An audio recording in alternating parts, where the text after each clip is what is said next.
असलामुअलैकुम दोस्तों, तुसी वेख रहे हो पाक पंजाब टीवी ते मैं हाँ तुहाडा दोस्त अब्दुल वाहिद। सब तो पहले दोस्तों तुसी अपने चैनल नूं करो सबसक्राइब ते नाल ही बैल आइकन नूं करो ओके, ताकि साडी अगली वीडियो दा नोटिफिकेशन तुहाडे तक पहुंचे, तुसी वो वीडियो वेख सको सब तो पहले। दोस्तों माशाल्लाह अज मैं तुहाडे वास्ते एक प्योर वलेती गां दी वीडियो लेके हाजिर होया।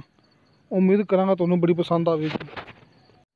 दोस्तों ये मिंचनाबाद इलाके चों बावा ये समझ लो कि बावा नगर ते मिंचनाबाद दरम्यान च दोस्तों ये बंदे का घर है।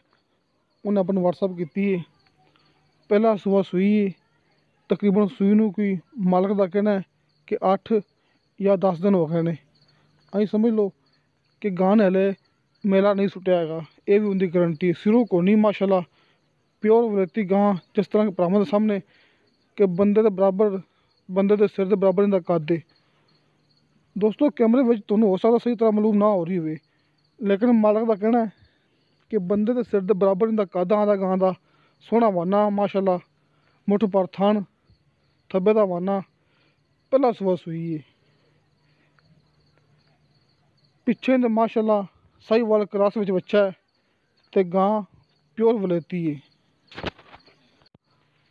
बाकी दुद्ध दा मालक का कहना है कि 6 किलो सुबह, 6 किलो शाम, 2 टाइम का 12 किलो। अं समझ लो कि मुकम्मल दुद्ध। अगर आप बच्चों छड्डांगे तो पक्का गारंटी नाल मालक का कहना है जोड़ा आप चोना है 5 किलो सुबह, 5 किलो शाम, जोड़ा कि पक्का दुद्ध जोड़ा आप चोना है वो 2 टाइम का 10 किलो है। मुकम्मल दुद्ध 2 टाइम का 12 किलो। बाकी जिस तरह के भरावां नूं पता है कि गां ने हले मेला नहीं सुटिया है, ये मालक की गारंटी है। कोई सूई नूं सिर्फ 8 या 10 दिन हुए ने ते गां इंशाल्लाह दुद्ध कर जाएगी। माशाल्लाह तुहाडे भरावां दे सामने माशाल्लाह सोहना वाना इंदा, मुठ पर थन ते गिट गिट विच फासला। आ वेखो दोस्तों तुहाडे सामने गां दा पूरा कद, बच्चा खड़ा है तुहाडे सामने। जिस तरह के भरावां नूं पता है कि चंगी चीज़ का चंगा ही मुੱਲ हुंदा है, लेकिन दोस्तों इंशाल्लाह ये चीज़ भी चंगी होएगी, इनका मुੱਲ भी ठीक होएगा। इनका मुੱਲ किता मालक ने 1,85,000 रुपया, 1,85,000 मुੱਲ किता, जिंदे विचों कमी पेशी प्यार मुहब्बत हो जाएगा। मैनू मालक ने गल की कि जोड़ा भी दोस्तों मुੱਲ लावे तुसीं मैनू दसना है कि गां का कितना मुੱਲ लग रहा है। क्योंकि दोस्तों गल ये होंदी कि मालक का कहना होंदा है कि साड़ी चीज़ महंगी तो महंगी विके, आपां भरावां ने अपने हिसाब के मुताबक चीज़ का मुੱਲ लाना होंदा है।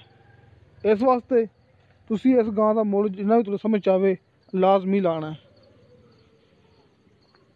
दोस्तों मेरा व्हाट्सअप नंबर लग्या होंदा है हर मूवी की डिस्क्रिप्शन दे विच। किसी नूं डिस्क्रिप्शन का पता नहीं भी लगता तो 0304 30 99 539 अपनी व्हाट्सअप 24 घंटे ऑन होंदी है। अब देखो दोस्तों तुहाडे सामने माशाल्लाह थब्बे दा वाना गां दा। इस तो इलावा मालक का कहना है कि कोई दोस्त भी मौके पर आके 2 टाइम की या 4 टाइम की जिन्हें टाइम का दिल करे गां की चवाई कर सकता है मौके पर आके। तो दोस्तों इंशाअल्लाह ताला मिलांगे अगली वीडियो ते। खुदा हाफिज़।